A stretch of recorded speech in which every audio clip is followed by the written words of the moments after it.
What is up with these red cows? Red heifer. There's obviously this huge controversy about these red cows in Israel, about what is going on. What are these Jews planning with these red cows?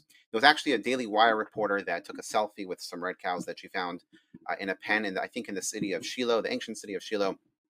And she took a selfie and posted it on our Twitter page, as you can see here. And the replies were just over the top, anti-Semitic, anti-Jewish, but almost like it struck a nerve. In fact, this is a reporter that was subject to anti-Semitism over the last 6 months, since October 7th, as Twitter has been a hotbed for a lot of these anti-Semitic comments. However, she said that she's never seen she hasn't seen this type of hatred and this type of animosity to Jewish people from the posting a picture of these red cows. She didn't even say anything. She just said, "Look, I found red cows." So let us dive deep into what are these red cows? What is the commandment of the red heifer? What are Jews thinking? What are Jews planning? But I have a more important lesson that I want to draw from this personally, and for Jewish people and for others that want to listen in, because I think there's something very significant here.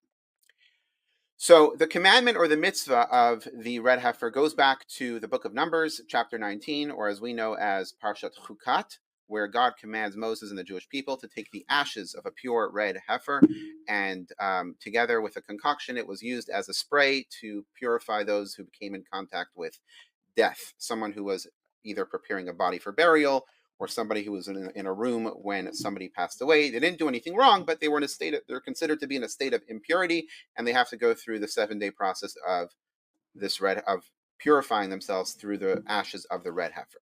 Now, just to point out, this does not apply today. We are all considered to be in a state of impurity. Until the third temple is rebuilt, we do not have the ability to reach that state of purity. But let us break down the specific details and interesting facts about this commandment. Number one, it made no sense.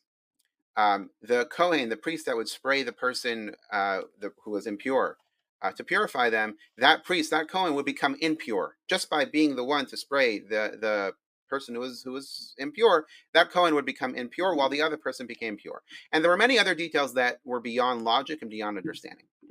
There's something unique about this mitzvah or this commandment in general, in the point that it's called a chukas, or a chok, as the mitzvahs are broken into 3 different categories. We have some mitzvahs that are considered to be logical. We call them mishpatim, where they make sense. They're morals and ethics that we could all appreciate and understand. And to be honest, we might think that we don't need the Torah to teach us these commandments, because logic and morals and humanity would encourage us to follow them. However, at the same time, we want to be committed to these morals and ethics because God wants us to, not just because it's logical in our brains.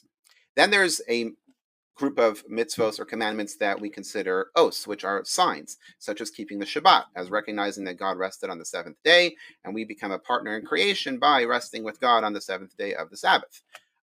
Putting on tefillin, which is the phylacteries that we strap on our arms that are close to our hearts and on our head, in between our eyes, to connect our intellect and our emotions to God, and to recognize that God created us for a mission and purpose, and we want to remind ourselves and bind ourselves to that purpose. That's a sign. It's not a mitzvah that we could explain or that we could fully understand the reasoning behind everything, but it's understandable generally that this is a sign. Even though this is not a mitzvah, but wearing the kippah to remind us that there's always somebody above us. The mezuzah that we put on our doorposts, those are that have the scrolls with the Shema prayer from Deuteronomy, reminding us to love God with all our heart, all our soul, and all our might. These are all signs and reminders. They're not necessarily fully understandable, but they make some sort of sense in the human mind.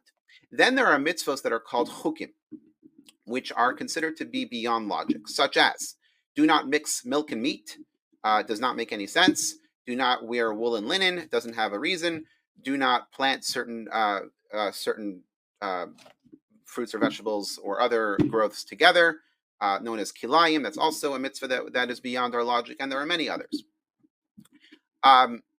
Interesting thing is that the red heifer, the commandment of the red heifer, is the one mitzvah, the one commandment that there is not even a Kabbalistic hint or explanation of why it is that we fulfill this mitzvah, or why this mitzvah is done the way it's done.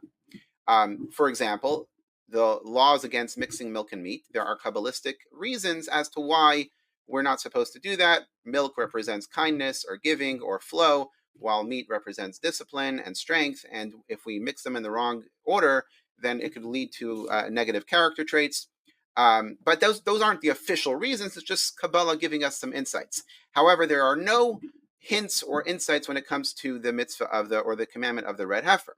In fact, it says that in the Midrash that when Moshe was studying with God the laws of the red heifer, when Moses was on Mount Sinai receiving these laws, it says that his face became ashen, or it became pale, where he was not able to comprehend or to grasp these complicated and difficult laws. Of course, there are commentaries that explain why that was, but on a simple level, it is a very difficult commandment to unwrap or to understand. It says King Solomon, the wisest of all people, was not able to decode or decrypt the law. It says, I tried to outsmart or tried to understand, and I could not reach any sort of reason or any sort of understanding as to why this commandment was given to us by God.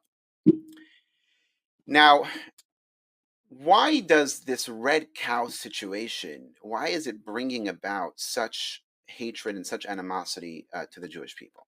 Or why, at least, this Twitter post here, why was it so triggering to the anti-Semites when it was honestly a detail of the temple, something we haven't practiced in almost 2,000 years.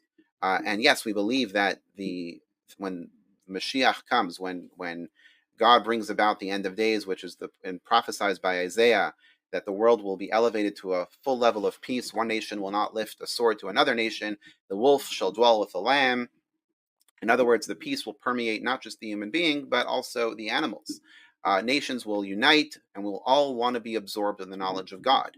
That is the era that we know as Moshiach, the era that we're praying for. We also believe that the third temple will be rebuilt in Jerusalem by God.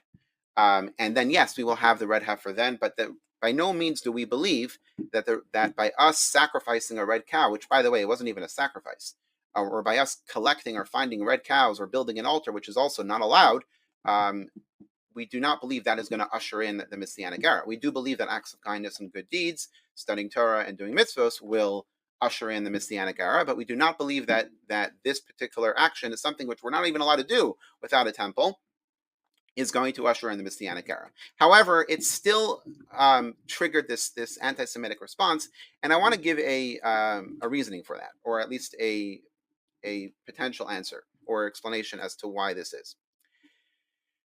What the red heifer represents, or the mitzvah of the red heifer represents, is the fact that it supersedes any form of logic or explanation, demonstrates that the Jewish commitment to Torah and to God and to our heritage goes beyond any form of logic. There's no explanation, there's no reasoning.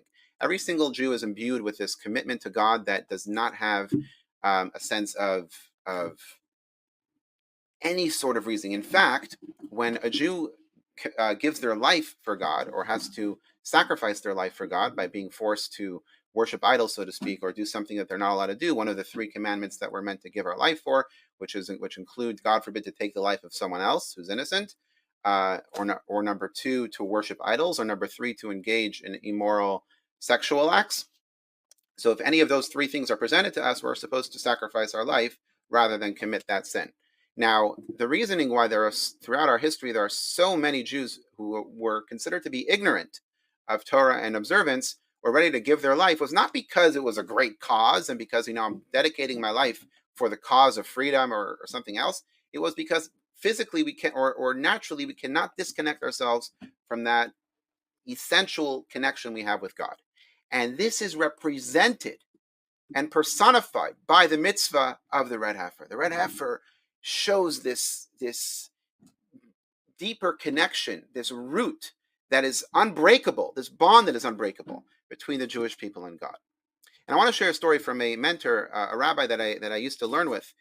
He was once approached by missionaries throwing verses at him, trying to convince him of a different approach to religion that is obviously contrary to Judaism. Nothing wrong with that religion. It's just that it wasn't within our belief of Judaism.